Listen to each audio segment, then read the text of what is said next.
قحط پڑ گیا. جب مصر میں قحط پڑا تو دائیں بائیں بھی قحط پڑا. کنعان کے آپ رہنے والے تھے, وہاں بھی قحط پڑا.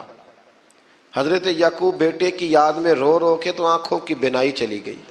اور یارو باپ بھی بڑا ہی پیار کرتا ہے, بڑا ہی پیار کرتا ہے, بڑا ہی.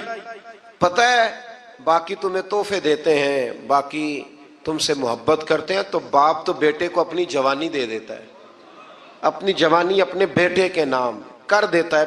باپ بھی بڑا ہی پیار کرتا ہے. سنگیو کوئی نہیں تول سکتا.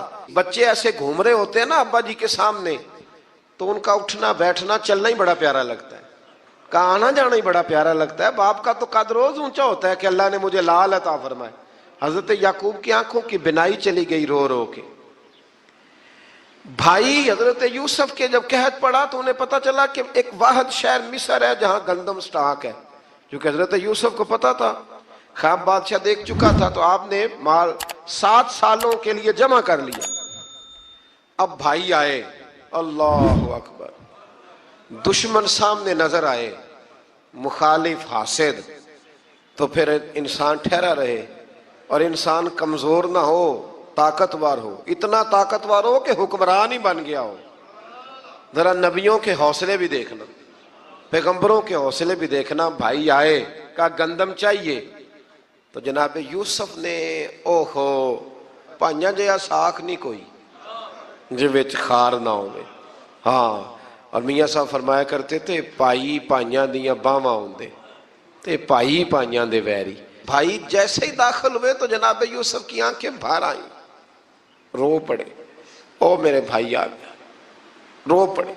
وزیر مشیر دائیں بائیں دیکھتے ہیں کہ حضرت یوسف کو کیا ہوا, رو پڑے اور بھر بھر کے گندم دی. اس کو اشارے کرتے چل تھوڑی اور ڈال دے, چل تھوڑی اور ڈال دے. جب بھائیوں کو دے چکے تو پھر فرمانے لگے کہ شاید اس سے گزارا نہ ہو, ضرورت پڑی تو دوبارہ بھی آ جانا.